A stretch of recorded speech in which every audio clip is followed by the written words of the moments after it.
Perkenalkan, nama Yosi, usiaku 21 tahun. Aku baru saja kehilangan pekerjaan. Kini aku tinggal bersama kakakku dan suaminya. Awalnya aku merasa tak enak hati karena masih merepotkan kakakku.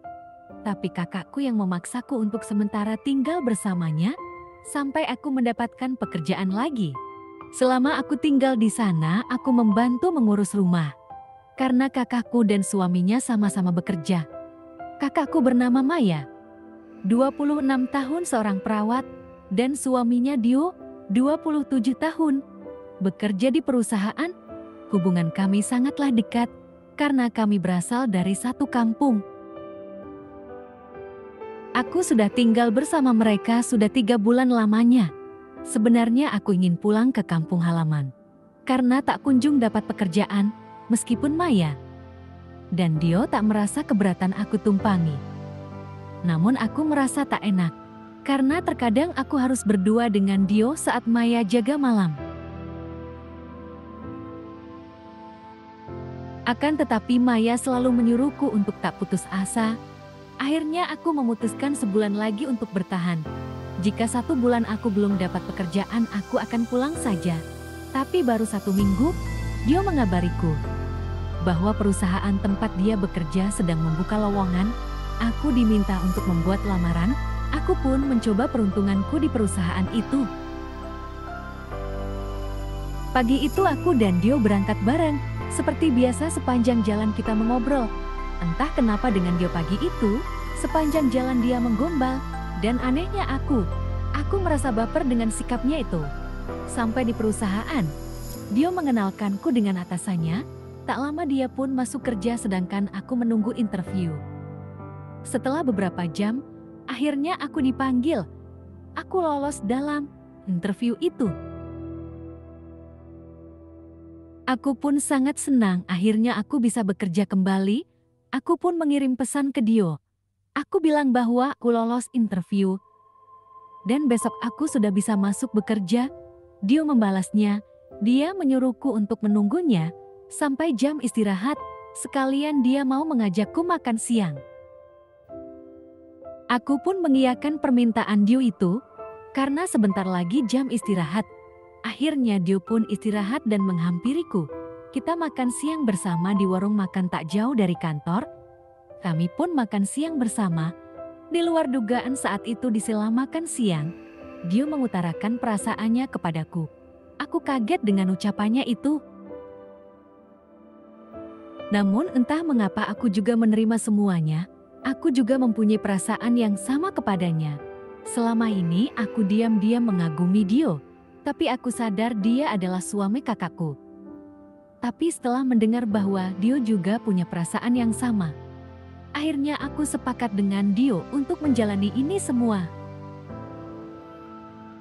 Dio nampak bahagia mendengar pernyataanku itu. Akhirnya kami menyudahi acara makan siang itu. Karena Dio juga harus kembali bekerja, aku pun pulang ke rumah. Tak lupa ngabari Maya bahwa aku diterima bekerja. Aku akhirnya sampai di rumah dan merapikan rumah. Sore hari Maya dan Dio pun pulang kerja bersama. Di sela makan malam, Maya memintaku untuk sementara tinggal di rumahnya dulu sampai aku gajian. Aku pun mengiyakan ucapan Maya itu. Keesokan harinya aku dan Dio kembali berangkat bareng. Maya sedang libur hari ini. Di sepanjang jalan aku dan Dio bercanda tawa bersama. Layaknya anak muda yang sedang kasmaran. Akan tetapi setelah dekat dengan perusahaan kami kembali menutupi. Aku dan Dio masuk dalam satu tim untuk menghandle sebuah proyek. Dalam proyek itu kita ada 5 anggota termasuk aku dan Dio. Kita saling berdiskusi menyelesaikan proyek ini. Di depan anggota yang lain kita nampak profesional saja, walaupun sesekali mencuri pandang, kita sedang ada proyek besar di luar kota. Sepulang kerja aku dan Dio melanjutkan hubungan ini. Kami kembali bercanda tawa bersama. Sesampainya di rumah kami kembali menjaga sikap kita. Aku pun bercerita ke Maya tentang pekerjaanku. Aku juga cerita bahwa aku masuk dalam tim Dio. Maya nampak senang mendengarnya. Singkat cerita, hubunganku dan Dio makin dekat. Tak jarang kita pulang telat karena menghabiskan waktu bersama. Tapi aku beralasan ke Maya bahwa kita lembur mengerjakan sebuah proyek besar. Tanpa curiga, Maya pun mempercayai itu semua. Hubungan kita makin jauh. Bahkan tak jarang kita mampir ke sebuah penginapan di pinggir jalan.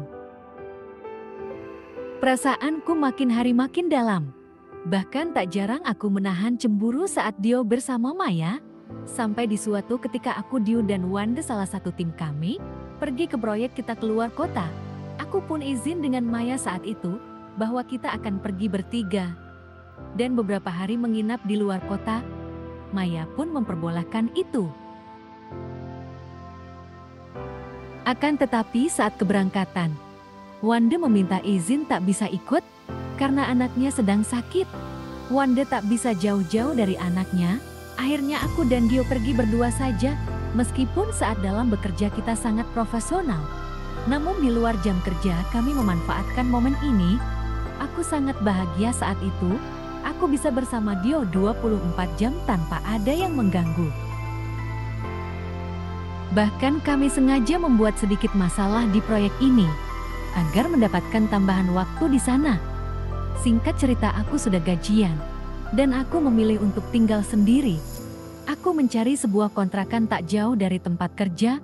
Sepulang kerja, Dio juga sering mampir ke kontrakanku dan menghabiskan waktu di sana. Setelah beberapa bulan hubungan ini, di luar dugaan ada hal besar terjadi. Saat itu kami dikagetkan dengan kehamilanku. Kami sangat panik akan hal ini. Kami bingung bagaimana cara keluar dari masalah ini. Dengan penuh pertimbangan, akhirnya kami berkata jujur ke Maya. Maya syok mendengar ini semua. Dia nampak kecewa dan sangat marah. Kami meminta maaf kepada Maya. Namun Maya begitu kecewa kepada kami. Bahkan Maya menghubungi ibu dan ayahnya, mengadukan semua ini. Ibu dan ayah sangat kaget mendengar ini dan sangat marah kepadaku. Aku hanya bisa menangis meminta ampun ke mereka. Saking syok dan kecewanya ayah kepadaku, sampai ayah masuk rumah sakit. Ia mengalami serang jantung. Aku sangat sedih dan menyesal akan kejadian ini. Meskipun aku menangis sampai habis air mataku, namun Maya dan ibu tak memperdulikanku. Aku terus meminta maaf dan meminta ampun kepada Maya dan kedua orang tuaku. Aku menyesali semua perbuatanku ini, tapi mereka sudah sangat kecewa kepadaku. Sampai ayah keluar dari rumah sakit, akhirnya aku dan Dio dipanggil oleh Maya dan kedua orang tuaku. Maya akhirnya melepas Dio. Maya menyuruh Dio untuk bertanggung jawab kepadaku. Maya mengalah demi calon keponakannya itu. Aku sangat sedih dan mencium kaki mereka. Aku dan Dio akhirnya menikah. Namun Maya berpesan kepada kami agar kami jangan pernah menemui dia lagi. Dia sudah tak mau bertemu dengan aku dan Dio lagi. Sekian cerita ini. Terima kasih sudah menonton sampai selesai.